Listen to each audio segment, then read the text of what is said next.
dunia dan seisinya ini bagi Allah tak sama nilainya dengan sebelah sayap lalat. Barang siapa yang beramal untuk akhiratnya, Allah akan cukupkan baginya urusan dunia. Sayati zamanun 'alan nasi as-sabiru fihim qalqabit al-jamarah. Akan ada satu masa di akhir zaman yang berpegang teguh dengan agamanya seperti orang yang sedang memegang bara api.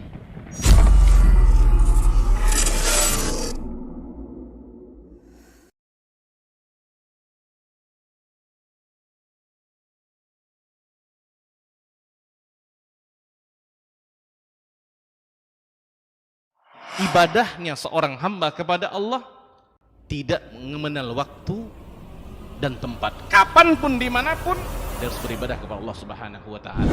Harga diri seorang mukmin itu di sisi Allah lebih besar daripada kehormatan Ka'bah sendiri. Nah, nikmat seorang mukmin lebih besar daripada itu. Man amila li akhiratihi kafahullahu amra dunia. Barang siapa yang beramal untuk akhiratnya, Allah akan cukupkan baginya urusan dunianya. Berjuang dengan harta untuk membela agama Allah Subhanahu wa Ta'ala hendaklah menjadi penopang terhadap dakwah ini, bukan sebaliknya yang menghalangi dakwah ini, tapi jadilah keluarga muslim yang menopang dakwah Islam. Kenikmatan dunia ini lebih remeh dari sekedar sayap seekor nyamuk. Tidak patut bagi seorang yang beriman. Assalamualaikum warahmatullahi wabarakatuh. Innal hamdalillah nahmaduhu wa nasta'inuhu wa nastaghfiruh wa na'udzu billahi min shururi anfusina wa min sayyiati a'malina. May yahdihillahu fala mudhillalah wa may yudlilhu falan tajida lahu waliyyan mursyida. Asyhadu an la ilaha illallah wahdahu la syarikalah wa asyhadu anna Muhammadan abduhu wa rasuluh la nabiyya wa la rasula ba'da. Ikhwati fillah, ma'asyiral hadirin wal hadirat, Bapak Ibu yang dimuliakan Allah, mari sama-sama kita kembali memperbanyak ungkapan puji dan syukur kepada Allah Subhanahu wa Ta'ala untuk semua nikmat yang telah diberikan oleh Allah Subhanahu wa Ta'ala kapan dan dimanapun kita berada. Setiap detik nikmat Allah itu selalu kita rasakan. Oleh karena itu pantaslah kita untuk bersyukur. Orang-orang yang bersyukur adalah orang-orang yang menyadari bahwa sesungguhnya dia ini tidak bisa hidup tanpa Allah. Kalau kita masih bisa bersyukur kepada Allah, berarti kita masih bisa mengingat Dia yang memberikan nikmat itu. Dan tidak ada yang bisa memberikan nikmat yang kita butuhkan dalam kehidupan kita selain daripada Allah Subhanahu wa Ta'ala. Maka bersyukurlah, la in syakartum la azidannakum. Kalau kalian bersyukur, maka Allah akan tambah nikmat itu. Oleh karena itu bertambahnya nikmat itu ternyata mudah. Hanya dengan mensyukuri apa yang sudah ada. Allah berjanji dan Allah tidak pernah memungkiri janjinya. Jangan juga pernah berhenti untuk berselawat dan salam kepada Rasulullah sallallahu alaihi wasallam. Allahumma salli ala Muhammad wa ala ali Muhammad. Mudah-mudahan kita semakin mencintainya, mudah-mudahan kita semakin merindukannya, mudah-mudahan kita semakin berbahagia berada di atas sunnah yang telah beliau ajarkan. Tidak ada jalan selamat menuju akhirat, menuju surganya Allah, kecuali ketika kita berada di atas jalan yang digariskan oleh Rasulullah sallallahu alaihi wasallam.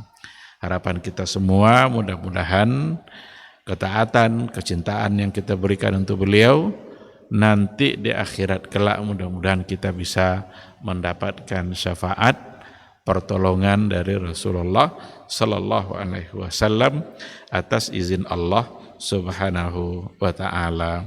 Ikhwati fillah, ma'asyiral hadirin wal hadirat, rahimani Allahu wa iyyakum.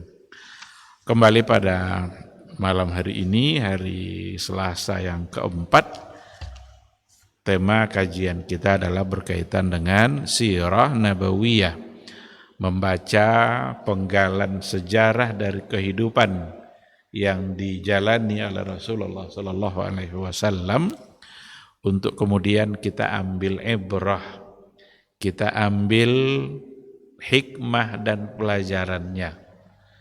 Sirah Nabi itu sejarah manusia yang paling lengkap, yang di dalamnya ada banyak pelajaran-pelajaran yang bisa kita jadikan landasan berpijak dalam menjalani kehidupan kita.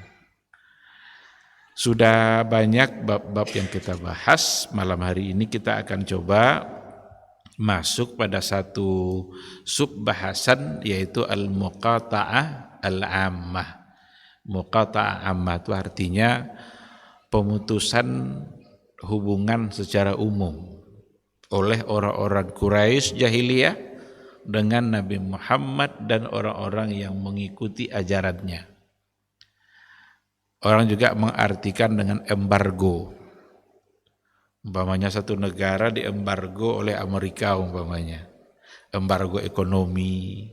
Ternyata persoalan embargo itu metode jahiliyah dulu rupanya. Yang ketika orang-orang Quraisy, orang-orang jahiliyah sudah kehabisan akal untuk menghalangi dakwah Nabi. Karena berbagai macam cara itu sudah mereka lakukan. Diintimidasi, disiksa, semua cara sudah mereka lakukan. Tapi ternyata hari demi hari jumlah umat Islam semakin banyak. Semakin mereka itu dilarang untuk mengikuti ajaran Nabi. Setiap kali mereka itu disiksa, justru membuat mereka semakin cinta kepada apa yang dibawa oleh Rasul. Sampailah pada akhirnya terjadi hal-hal yang tidak mereka duga. Apa hal-hal yang tidak mereka duga itu? Masuk Islamnya Umar. Ini benar-benar membuat kaget orang-orang jahiliyah ketika itu. Masuk Islamnya Umar, Umar yang sebelumnya sangat diharapkan oleh mereka untuk bersama-sama mereka dalam menghalangi dakwah Nabi. Karena memang sebelumnya Umar menghalangi dakwah. Pada saat upaya-upaya dilakukan, tapi justru Umar yang masuk Islam. Diberikan hidayah oleh Allah Subhanahu wa taala. Masuk hidayah itu ke dalam hatinya. Ada beberapa riwayat yang menceritakan bagaimana Umar masuk Islam. Itu dulu yang terakhir yang sudah kita bahas, dan juga Hamzah bin Abi Thalib. Ini dua pentolan Quraisy yang pada masa jahiliyah yang menentang dakwah Nabi, tapi pada akhirnya justru masuk Islam. Ketika tersebar Islamnya Umar bin Al-Khattab, itu petinggi-petinggi Quraisy itu benar-benar sangat kecewa dengan apa yang dilakukan oleh Umar bin Al-Khattab, karena merubah peta dakwahnya Nabi. Sebelumnya agak sembunyi-sembunyi, masih takut-takut, tapi dengan masuk Islamnya Umar malah mengucapkan kalimat la ilaha illallah di hadapan Ka'bah, sesuatu yang sangat ditakuti untuk diucapkan oleh orang-orang sahabat-sahabat yang masuk Islam di awal-awal ketika itu. Berubah peta dakwanya Rasulullah Sallallahu Alaihi Wasallam. Nah, oleh karena itu dalam catatan sejarah dikatakan itu terjadi pada tahun ke-7 dari kenabian. Berarti 7 tahun masa Nabi sudah diangkat menjadi Rasul. Nah, inilah cara yang mereka lakukan juga, upaya untuk menghalangi dakwah Nabi. Cara-cara lain semua sudah mereka lakukan. Membujuk pamannya juga sudah. Dibujuk pamannya. Kalau paman itu kan biasanya dengan ponakan kan agak segan sama paman. Nah, didatangi pula Abu Thalib itu agar dia menghentikan dakwah Rasulullah Sallallahu Alaihi Wasallam, atau serahkan keponakan kamu itu kepada kami ganti dengan anak muda yang lain. Kata Abu Talib, gila kalian katanya. Kalian minta keponakan saya untuk kalian siksa, kalian serahkan keponakan kalian ke saya untuk saya pelihara. Ini tidak masuk akal itu katanya. Semua cara. Juga terhadap Nabi sendiri diberikan tawaran-tawaran, mau harta kah, mau jabatan kah, mau wanita kah, akan kami berikan apa yang dia mau. Tapi ternyata dakwah Nabi bukan untuk itu semua. Dakwah Nabi bukan untuk jabatan, bukan untuk mencari harta, bukan untuk mencari istri. Kalaulah seandainya dakwah Nabi tujuannya untuk mendapatkan harta, niscaya dia akan meninggalkan dakwah itu lalu memilih untuk mengambil harta. Tapi semua itu ditolak dan umat Islam jumlahnya semakin banyak. Nah, ketika mereka sudah melihat masuk Islamnya Umar dan Hamzah, ketika itulah mereka melakukan upaya yang lebih dahsyat dari upaya yang sebelumnya. Apa itu? Itulah yang disebut dengan al-muqata'ah al-ammah, pemutusan hubungan sosial secara umum. Tidak boleh berdagang dengan pengikut Nabi Muhammad, tidak boleh menikah dengan orang-orang yang ada di kota Mekah, pokoknya jangan berhubungan dengan mereka, batasi gerak mereka. Dan mereka bersepakat untuk mencari Muhammad agar ditangkap dan dibunuh. Karena tidak bisa lagi dihalangi dakwanya, itu orangnya lagi yang akan dihabisi. Jadi mereka bersepakat untuk melakukan itu sebagaimana yang diceritakan oleh Ibnu Ishaq, juga Musa ibnu Uqbah, Urwah ibnu Zubair, Ibnu Sa'ad dan yang lain yang memahami banyak tentang perkara maghazi. Maghazi itu hal-hal yang berkaitan dengan peperangan-peperangan yang dijalani oleh Rasulullah Shallallahu Alaihi Wasallam. Dikatakan ketika orang-orang Quraisy itu melihat bahwa sahabat Rasul sudah semakin banyak, dengan Islamnya Umar dan Hamzah, Islam itu menyebar ke semua kabilah-kabilah Arab, tidak lagi ditutup-tutupi. Nah, ketika itulah ajma'u ala ayyaqtulu Rasulullah sallallahu alaihi wasallam. Mereka berkumpul bersepakat agar mereka bisa membunuh yang namanya Muhammad sallallahu alaihi wasallam. Rapat mereka, musyawarah mereka, Muhammad wajib dibunuh. Tapi sampailah berita itu kepada Abu Talib. Fabalagha dzalika Abu Talib.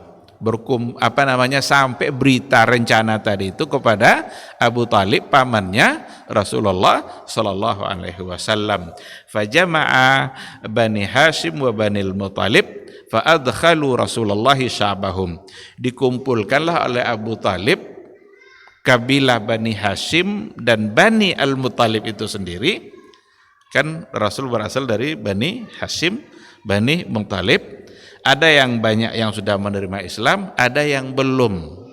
Yang belum menerima Islam pun bersepakat untuk tetap menjaga Nabi. Karena Muhammad ini dari kabilah mereka. Mereka tidak lagi memandang Muhammad sebagai Rasul, tapi mereka memandang Muhammad sebagai keluarga dari Bani Hashim yang harus dijaga. Bahkan Abu Talib sendiri kan tidak Islam kan? Tidak masuk Islam.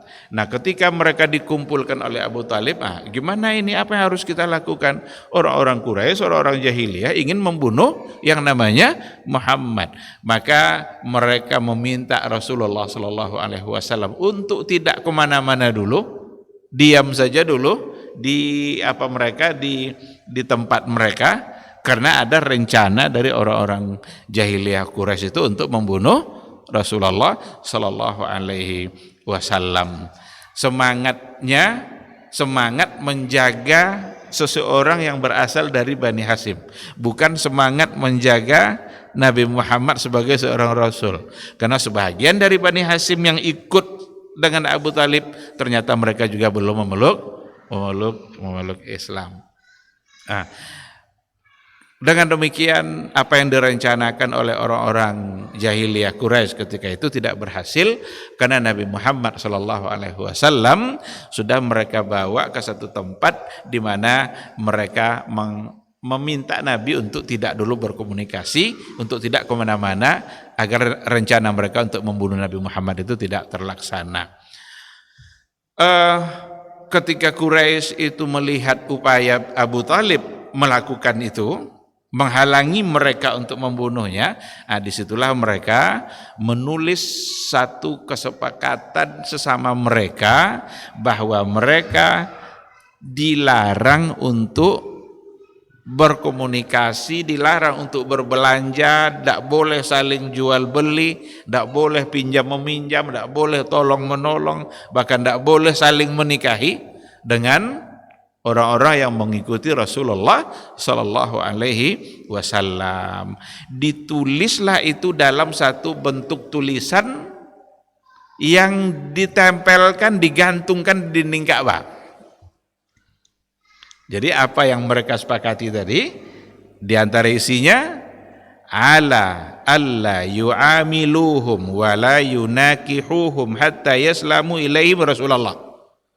Tidak boleh bermuamalah dengan mereka, tidak boleh menikahkan anak-anak mereka kepada orang-orang yang sudah menerima itu, khususnya pada Bani Hashim dan Bani Muthalib, hatta yaslamu ilaihim Rasulullah, sampai mereka itu menyerahkan Rasul kepada mereka. Ditulis dan itu diletakkan di Ka'bah agar orang tahu semua. Di sini dikatakan fa fa'alu dzalika wa 'allaqu as-sahifa fi jawfil Ka'bah. Mereka melakukan itu dan mereka gantungkan lembaran tadi di Ka'bah. Yang menulisnya namanya adalah Mansur ibn Ikrimah. Mansur ibn Ikrimah yang menulis kesepakatan tadi dan didoakan keburukan oleh Nabi untuk Mansur ibn Ikrimah. Maka dikatakan fasullat ba'du asabihi, lumpuh jari-jarinya. Jadi yang namanya Mansur bin Ikrimah yang menulis kesepakatan tadi dari kalangan jahiliyah didoakan oleh Nabi agar mendapatkan ganjaran dari pekerjaannya. Da'a alaihi Rasul. Kalau da'a alaihi berarti mendoakan kebaikan, mendoakan keburukan, afwan. Maka dalam catatan sejarah dikatakan tangannya Mansur ibn Ikrimah itu menjadi lumpuh, tidak bisa bergerak lagi. Ada yang mengatakan Mansur ibn Ikrimah, ada yang mengatakan Nadar ibn Haris, ada pula yang mengatakan Talha ibnu Abi Talha. Dan itu mulai terjadinya pada tahun yang ke-7 dari Mab'as. Tahun ke-7 dari dibangkit atau diutusnya Rasulullah Sallallahu Alaihi Wasallam.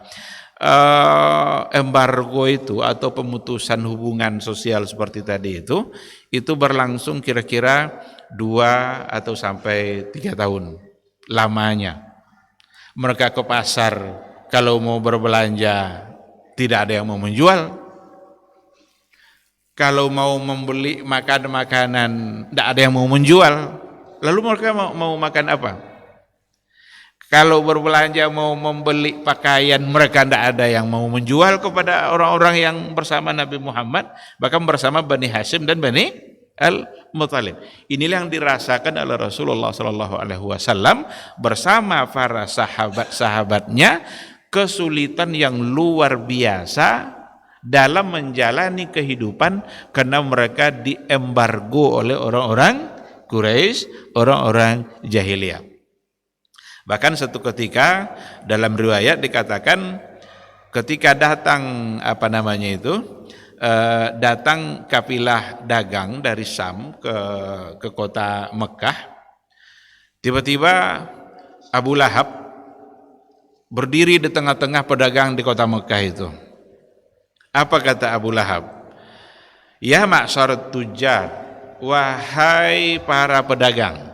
Jadi ini pesannya Abu Lahab kepada para pedagang itu, wahai para pedagang, ghalu ala ashabi Muhammad. Kalau kalian ingin menjual sesuatu kepada Nabi Muhammad dan sahabat-sahabatnya, tolong tinggikan harganya, naikkan harganya setinggi-tingginya. Ini pesannya. Hatta la yudriku ma'akum syai'a. Supaya mereka tidak mendapatkan apa-apa yang dari kalian jual itu. Jadi tinggikan harganya, naikkan. Berlipat-lipat kali naikkan. Faqad alimtum mali wa wafa azimmati. Kalian sudah tahu kan berapa banyak harta saya dan betapa saya ini menepati janji saya.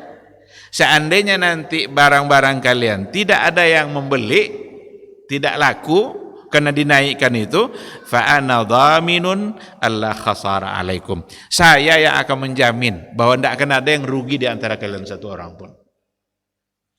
Jadi dia yang menjamin, naikkan setinggi-tinggi harganya, seandainya barang kalian tidak dibeli oleh siapapun, saya akan ganti semua itu. Dan itu pesan Abu Lahab ditujukan kepada semua pedagang yang ada di kota Mekah. Dan mereka melakukan itu. Ketika ada seseorang yang ingin mencoba untuk berbelanja, dinaikkan setinggi-tingginya. Tentu tidak cukup uang lagi kan, karena tidak pernah barang itu harganya segitu. Ditinggikan, akhirnya mereka pulang tidak membawa apa-apa. Bahkan diceritakan ada di antara mereka yang ingin membeli makanan untuk anak-anaknya. Anak-anaknya yang kelaparan datang ke pasar ingin membeli makanan anak-anak. Karena pesan Abu Lahab agar ditinggikan harganya, ketika ada pengikut Nabi Muhammad SAW yang ingin membeli kebutuhan-kebutuhan anaknya, ternyata harga itu sudah menjadi melambung tinggi dan akhirnya dia tidak jadi bisa membeli. Dan pada akhirnya semua pedagang itu datang kepada Abu Lahab minta diganti apa yang telah dijanjikan, dan Abu Lahab memang memenuhi janji. Karena tujuannya memang supaya orang-orang yang telah masuk Islam dan mengikuti Nabi Muhammad mengalami kesulitan dalam menjalani hidupnya, tidak bisa makan, tidak bisa membeli pakaian, tidak bisa membeli kebutuhan-kebutuhan yang lain. Cara ini adalah cara yang memang sangat sulit dialami oleh Rasulullah SAW dan juga oleh para sahabat-sahabat yang lain yang telah memeluk Islam, sampai pada akhirnya mereka tidak menemukan apapun yang bisa mereka makan. Apa aja yang bisa dimakan, bahkan ada di antara mereka yang memakan rumput sebagaimana layaknya onta mereka yang juga memakan rumput. Pergi mereka ke bukit, ke kaki-kaki bukit itu untuk mencari apa yang bisa mereka makan, tapi karena tidak ada, maka mereka memakan dedaunan, memakan rumput dan lain sebagainya. Yang penting ada yang bisa dimakan. Diceritakanlah oleh Sa'ad bin Abi Waqqas, satu riwayat dikatakan Sa'ad bin Abi Waqqas bilang begini, laqad ju'tu hatta anni wati'tu zata laila ala syai'in. Saya sungguh merasa lapar di satu malam. Akhirnya saya coba untuk keluar mencari apa yang bisa untuk saya makan. Tiba-tiba fawada'tu fi fami. Tiba-tiba ketika kaki saya melangkah, kaki saya menginjak sesuatu yang di situ sedikit ada rasa-rasa basah, lalu saya ambil dan saya makan. Wa ma adri ma huwa ilal an. Dan saya tidak tahu sampai sekarang yang saya makan itu apa. Jadi merasa lapar di malam hari, mencoba untuk keluar, tidak ada yang bisa dimakan, tiba-tiba terinjak sesuatu yang sedikit agak lembut dan basah. Nah, ini mungkinlah sesuatu yang lembut berarti bisa dikunyah. Diambil oleh dia sesuatu itu, lalu dimasukkan ke mulutnya, dan kata Sa'ad bin Abi Waqqas saat dia menceritakan itu ke kawan-kawannya, ma adri ma huwa ilal an. Apa yang saya masukkan ke mulut saya itu tidak tahu saya sampai sekarang itu apa. Yang penting sudah masuk ke dalam mulut. Nah, begitulah sulitnya mereka untuk mendapatkan apa yang bisa mereka makan. Ada lagi dalam satu riwayat, ini juga Sa'ad, kala saya bersama Rasulullah SAW di Mekah, dan ini pada masa embargo ini, pada masa pemutusan hubungan sosial ini. Fakharajtu minal laili abul. Saya keluar di malam hari untuk pipis, untuk buang air. Fa idzan ana asma' qa'ata syai'in. Pada saat saya pipis itu, pipis saya jatuh, saya mendengarkan sesuatu pada tempat jatuhnya pipis saya itu. Berarti pipis saya menimpa sesuatu yang barangkali bisa untuk dimakan. Lalu kata beliau, fa nazartu fa iza qit'ata jildi ba'ir. Saya tengok, ini apa ini? Pipis saya jatuh kemana ini? Kok ada bunyi-bunyi agak lain? Ternyata itu adalah qit'ata jildi ba'ir. Itu sepotong kulit onta. Jadi sepotong dari kulit onta. Fa akhaztuha fa ghasaltuha. Saya ambil lalu saya cuci. Tsumma ahraqtuha, kemudian saya bakar. Jadi diambil, dicuci karena sudah kena oleh pipis. Fa ghasaltuha, saya cuci, kemudian saya bakar, dan ketika saya bakar, saya masukkan ke dalam gelas lalu saya siramkan ke dalamnya air. Fasyaribtu 'alaihal ma'. Saya makan itu lalu saya minum. Faqawitu 'alaiha thalasan. Itu bisa membuat saya menjadi kuat untuk tiga hari. Ini diantara riwayat-riwayat yang menceritakan betapa sulitnya mereka menghadapi masa-masa al-muqata'ah al-ammah. Sulit sekali, tidak ada yang bisa dimakan, tidak ada pakaian yang bisa untuk dibeli, karena pasar sudah ditutup untuk orang-orang yang sudah masuk Islam. Pasar seolah-olah tidak punya hak bagi orang-orang yang sudah mengikuti ajaran Rasulullah Sallallahu Alaihi Wasallam. Dan Abu Lahab pun meminta untuk dinaikkan harganya, sehingga Abu Lahab lah yang akan mengganti kerugian itu semua bagi para pedagang yang ada di kota Mekah. Ada banyak riwayat tentu saja yang menceritakan bagaimana mereka sangat mendapatkan kesulitan di dalam menghadapi masa-masa itu, masa-masa kelaparan disebabkan oleh embargo. Tetapi pada akhirnya apa yang tertulis di Ka'bah tadi itu dimakan oleh rayap, sehingga hilang. Kalau sudah dimakan berarti hilang tulisannya. Kalau hilang tulisannya berarti kesepakatan sudah berakhir. Selagi ada tulisan itu di Ka'bah, maka selama itu pula mereka akan mendapatkan tentangan seperti itu. Ketika dimakan oleh rayap, ada yang mengatakan begini, dalam satu riwayat dikatakan karena di situ juga ada tertulis lafaz Allah, ada yang mengatakan bahwa yang tidak dimakan oleh rayap itu hanya lafaz Allah itu. Ada dikatakan di buku ini riwayat yang menceritakan seperti itu.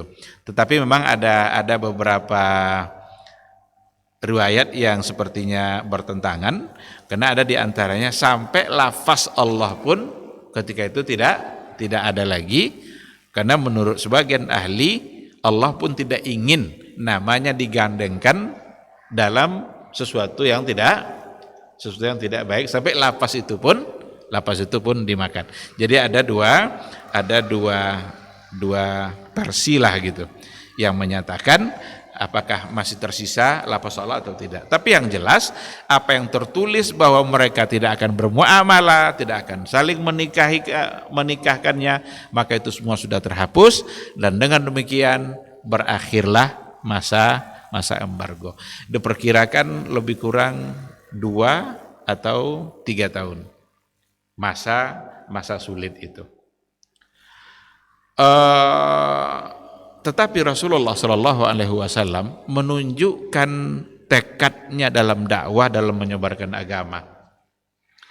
Meskipun masa sulit, masa-masa mereka tidak boleh berbelanja, masa-masa mereka sulit untuk makan, tetapi Rasulullah Shallallahu Alaihi Wasallam dalam riwayat dikatakan, meskipun kondisi seperti itu, tapi kesempatan-kesempatan yang ada di hadapan Nabi untuk berdakwah, Nabi tetap menggunakan kesempatan itu untuk menyampaikan syariat Islam, untuk menyampaikan ajaran yang datang dari Allah Subhanahu wa taala, karena itu adalah amanah yang memang harus dia emban.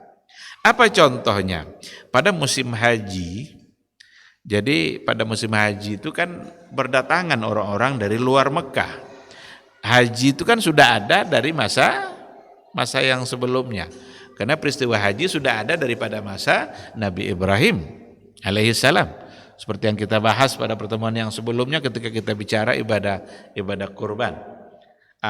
Jadi mereka yang datang itu, Nabi Muhammad SAW tetap menyempatkan untuk menyebarkan syiar Islam itu kepada orang-orang yang datang itu. Padahal dalam kondisi yang sangat sulit. Nah, ini nampaknya memang ini pelajaran ini bagi para dai, bagi para mubalik, bagi para ulama. Tidak ada sebenarnya alasan yang bisa menghalangi untuk menyampaikan Islam. Seberat apapun tantangan yang dihadapi, namun Islam tetap harus disampaikan. Barangkali tidak ada orang yang menghadapi kesulitan hari ini sebagaimana yang dihadapi oleh Rasulullah Sallallahu Alaihi Wasallam. Jadi berhenti berdakwah karena masalah ekonomi itu nampaknya tidak dapat diterima ini. Berdasarkan perjalanan sejarah Nabi Sallallahu Alaihi Wasallam, justru kesulitan ekonomi yang dihadapi oleh Nabi ketika itu tidak menyurutkan, tidak menghilangkan semangatnya untuk tetap menemui orang-orang yang datang ke kota Mekah. Siapa tahu di antara mereka ada yang siap untuk menerima Islam. Dan itulah yang dilakukan oleh Rasulullah Sallallahu Alaihi Wasallam. Amanah dakwah yang diemban oleh Nabi tidak terhalang oleh apapun. Nah, berarti apa yang diinginkan oleh orang Quraisy dengan muqata'ah agar Nabi berhenti berdakwah berarti juga gagal. Lagi-lagi mengalami kegagalan, karena yang mereka inginkan adalah agar Nabi menghentikan dakwahnya, tetapi ternyata Nabi tetap menjalankan fungsinya sebagai seorang dai, sebagai seorang rasul yang membawa risalah untuk disampaikan kepada orang-orang yang masuk dan datang ke kota Mekah. Dan tentu saja itu sebuah dakwah yang diberkahi oleh Allah Subhanahu wa taala. Ikhwati fillah, ada banyak riwayat yang menceritakan hal tersebut. Seperti dalam satu riwayat dikatakan bahwa anna Rasulullah sallallahu alaihi wasallam meskipun berlaku jara lil muslimina wara'aha min mu'anatin, apa yang dialami oleh umat Islam, kesulitan-kesulitan itu Rasul dan umat Islam lainnya mengalami itu, tetapi anna Rasulullah sallallahu alaihi wasallam lam yatawaqqaf 'anid da'wah, tak pernah berhenti dari berdakwah, dari mengajak orang untuk menerima Islam. Dan salah satu dari kesempatan dakwah Nabi itu ada pada musim haji. Karena kalau selain musim haji, berarti Nabi kan menyampaikan dakwah bagi orang-orang yang ada di kota Mekah atau yang di sekeliling kota Mekah. Dan itu hampir dikatakan sudah berhasil, apalagi dengan masuk Islamnya Umar dan Hamzah. Sehingga Nabi melirik kepada orang-orang yang datang ke kota Mekah, dan pendatang ke kota Mekah itu paling banyak ada pada musim haji. Itulah kesempatan Nabi. Dulu orang-orang jahiliyah kalau mereka melakukan ibadah haji itu dengan cara-cara mereka sendiri yang sudah tidak lagi benar. Seperti mereka tawaf dengan tidak berpakaian. Maka ketika Nabi mengerjakan ibadah haji pada haji wada itu, Nabi mengatakan tidak ada lagi yang ikut haji pada tahun ini musyrik. Berarti tidak boleh haji orang musyrik manapun pada tahun Nabi ikut haji wada. Tapi pada waktu sebelumnya kan sudah ada juga kan ibadah haji. Mereka masih bisa tawaf. Pada saat Nabi melakukan haji wada, Nabi mengatakan tidak ada orang musyrik satupun yang boleh untuk haji. Kenapa demikian? Karena Nabi ada di situ. Seandainya Nabi ada di situ, lalu mereka tawaf dan tidak berpakaian, tentu itu adalah sesuatu pandangan yang sangat tidak pantas dipandang oleh Rasulullah SAW.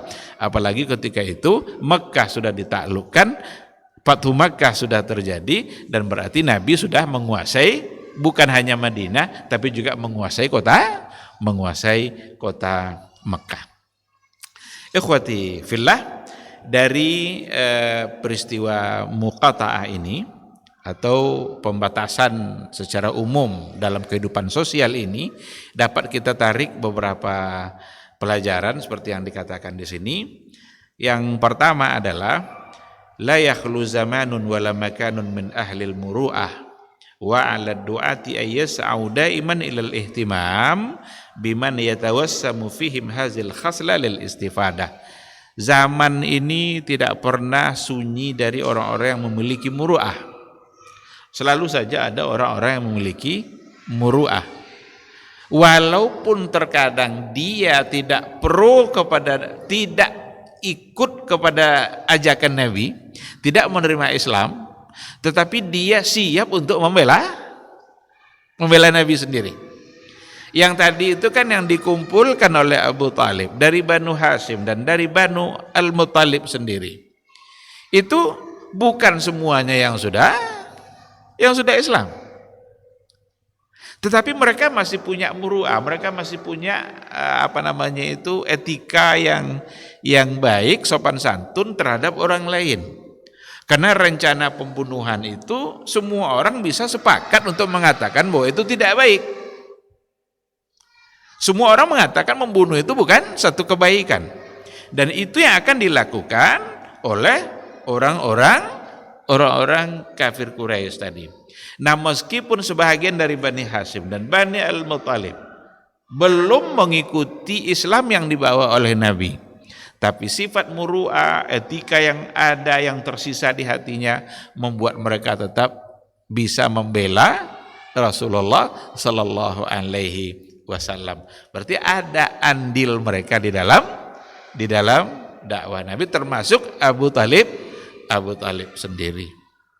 Nah, oleh karena itu dalam perjalanan dakwah para duat, para alim, para mubalik pada hari ini barangkali juga seperti itu. Ada orang-orang yang barangkali belum terlalu pro dengan dakwah, ya katakanlah sesuatu ajakan kepada Al-Quran dan Sunnah, tetapi pada saat-saat tertentu mereka tetap masih memiliki semangat atau muru'ah untuk membela mereka-mereka yang mengajak kepada Al-Quran dan Sunnah, mengajak kepada ajaran yang disampaikan oleh Rasulullah Sallallahu Alaihi Wasallam.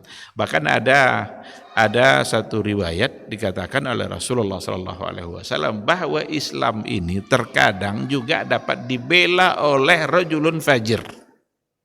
Terkadang Islam dapat pembelaan dari rajulun fajir, orang yang fajir. Fajir itu kan fujur, orang yang tidak baik. Tetapi melalui dia bisa Islam untuk diperjuangkan, meskipun dia sendiri tidak Muslim. Kalau kita bawa kepada kehidupan keseharian kita saat zaman teknologi sekarang ini, barangkali ya bisa kita analogikan. Teknologi rata-rata di zaman kita itu dikembangkan oleh siapa?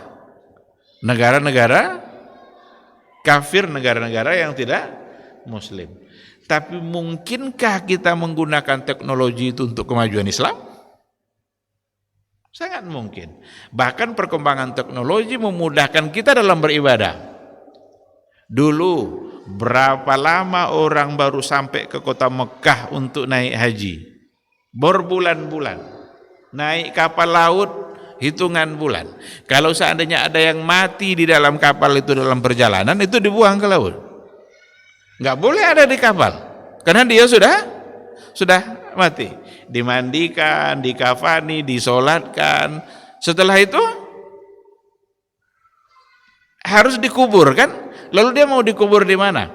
Tapi dengan adanya pesawat Hanya dalam waktu kira-kira 9 jam, 10 jam, orang sudah dari Indonesia sudah sampai ke. Bukankah ini bagian dari kemudahan dalam beribadah? Padahal yang menciptakannya juga adalah orang-orang yang, ya katakanlah mungkin mereka, bahkan ada di antara mereka menjadi musuh Islam. Teknologi dari orang-orang Yahudi, kan banyak itu, mereka menguasai dunia ini. Allah menciptakan mereka yang mungkin untuk menguasai dunia ini. Biarlah mereka yang mengurusi dunia kita, tapi kita fokus untuk mengurusi akhirat kita. Jangan sampai kalah akhirat kita oleh dunia yang mereka atur. Karena janji orang Yahudi apa? Teknologi kami akan mengalahkan teologi kalian. Ini janji orang Yahudi ini. Teknologi kami akan mengalahkan teologi kalian. Tauhid kita akan bisa dikalahkan oleh teknologi. Dan kalau memang iman kita tidak kuat, kita hidup di zaman teknologi canggih, hancur kehidupan kita. Berapa banyak maksiat itu terjadi karena teknologi. Berapa banyak kebohongan-kebohongan muncul, dosa dan kemaksiatan hanya karena teknologi. Dan itu mudah terjadi bagi orang-orang yang tidak memiliki iman, memiliki tauhid. Tapi orang-orang yang punya iman dan orang-orang yang punya tauhid, yakinlah, secanggih apapun teknologi, imannya tidak akan rusak. Dia justru bisa memanfaatkan teknologi itu untuk membela dan mengembangkan agama dan keyakinan yang mereka anut. Kalau dulu orang menyampaikan kajian, yang tahu apa yang disampaikan itu hanya yang ada di depan yang menyampaikan.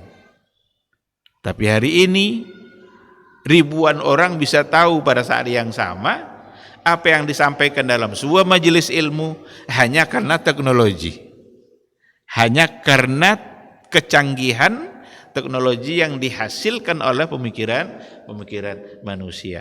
Bukankah ini bagian dari kebaikan yang bisa kita pakai? Oleh karena itu, teknologi itu ibarat pisau yang bermata dua. Tidak mesti kita memaki-maki habis-habisan, tetapi kitalah yang harus punya sikap yang baik di dalam memanfaatkan teknologi yang ada. Ada sisi kebaikannya, tetapi tak pula sedikit sisi keburukannya. Mungkin dia bisa mendatangkan dosa, tetapi ketahuilah mungkin juga dia bisa mendatangkan pahala dan kebaikan.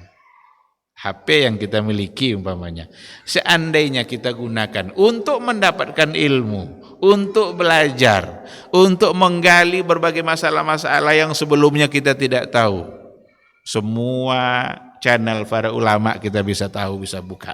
Tinggal kita aja. Kita mau buka yang mana ini? Tengok masalah ini riba begini, ini halal apa haram? Ada orang bilang halal, ada orang bilang haram. Yang mana sebenarnya ini? Tengok bagaimana para ulama membahas masalah itu. Tapi kalau seandainya kita menggunakannya untuk hal-hal yang tidak bermanfaat, untuk melihat sesuatu yang ternyata tidak baik, berarti kitanya yang salah dalam menggunakan. Dan kita jangan menyalahkan teknologi, yang kita salahkan adalah iman dan ketakwaan kita yang pudar di hadapan teknologi yang ada. Baik, jadi itu pada poin yang pertama. Yang kedua, inna a'da Allahi fi kulli zamanin wa makan yalja'una ila istikhdami silahin li muharabati du'at. Sesungguhnya musuh-musuh Allah dalam setiap masa, musuh-musuh Allah dalam setiap masa, mereka selalu mencari cara-cara dan menjadikan persoalan ekonomi ini sebagai senjata untuk membungkam para duat.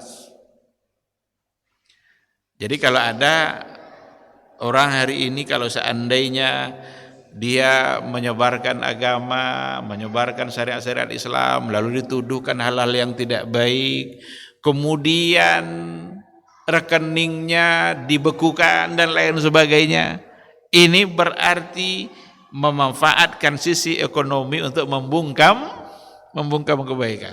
Dari itu juga adalah dulu yang dilakukan oleh orang-orang Quraisy, oleh orang-orang jahiliyah pada masa Rasulullah sallallahu alaihi wasallam, ketika mereka mengambil sisi ini sebagai cara untuk menghalangi dakwahnya Rasul.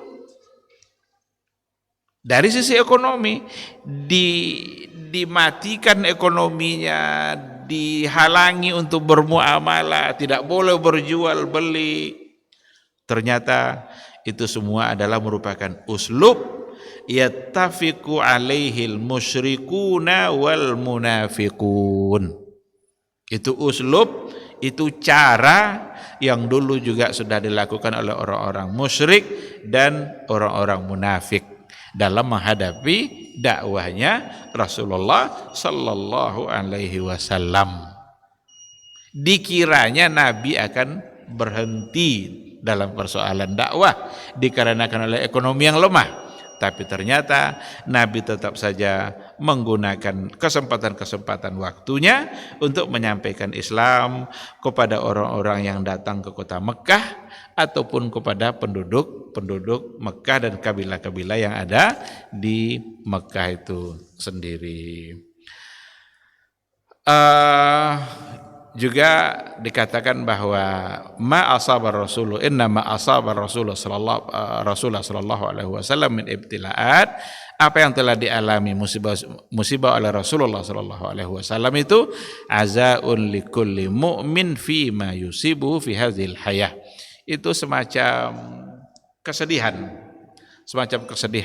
bagi setiap seorang mukmin, dan ternyata seorang mukmin pun mungkin saja juga akan menghadapi berbagai musibah dalam kehidupan yang dia alami. Rasul saja mengalaminya, apalagi kita. Oleh karena itu apa yang dialami oleh Nabi kita jadikan sebagai pelajaran bahwa ternyata iman yang kita miliki memang harus diuji. Kita hanya mengambil pelajaran bagaimana dulu Rasul bisa bersabar, bagaimana dulu cara Nabi menghadapi musibah itu pula yang harus kita lakukan dalam kehidupan kita. Karena kita beriman kepada Allah, maka iman itu selalu saja ada ujiannya. Tidak ada iman yang tidak ada ujian. Setiap orang beriman maka akan diuji. Ahasiban nasu ayyutraku ayyaqulu amanna wahum la yuftanun. Apakah manusia itu mengira mereka dibiarkan saja untuk mengatakan kami beriman, wahum la yuftanun, padahal mereka tidak diuji? Tidak mungkin mereka dibiarkan saja mengucapkan kata iman tanpa mereka itu diuji. Oleh karena itu diuji itu soal biasa. Yang penting adalah bagaimana cara menghadapi ujian dan musibah yang datang dari Allah Subhanahu wa taala. Yakinlah semua itu datang dari Allah, dan yang datang dari Allah semuanya pasti baik, dan inilah yang diyakini oleh Rasulullah sallallahu alaihi wasallam. Baik ikhwati fillah, ma'asyiral hadirin wal hadirat rahimani Allah wa iyyakum. Ini mungkin yang bisa kita bahas pada malam hari ini, salah satu dari penggalan sejarah kehidupan Rasulullah sallallahu alaihi wasallam. Mudah-mudahan dengan memahami ini kita semakin kuat iman kita dalam menghadapi musibah apapun, karena semua datang dari Allah, dan yang datang dari Allah di dalamnya pasti ada baik. Mungkin sekarang kita tahu, mungkin nanti kita baru mengetahui kebaikan yang datang melalui musibah yang diberikan oleh Allah Subhanahu wa taala. Terima kasih, kita tutup dengan doa kafaratul majlis. Subhanakallahumma bihamdika asyhadu an la ilaha illa anta astaghfiruka wa atubu ilaik. Wassalamualaikum warahmatullahi wabarakatuh.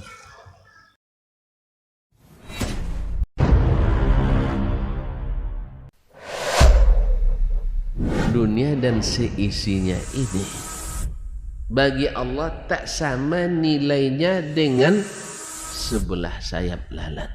Barang siapa yang beramal untuk akhiratnya, Allah akan cukupkan baginya urusan dunia. Sayati zamanun 'alan nasi as-sabiru fihim qalqabit al-jamarah. Akan ada satu masa di akhir zaman yang berpegang teguh dengan agamanya seperti orang yang sedang memegang bara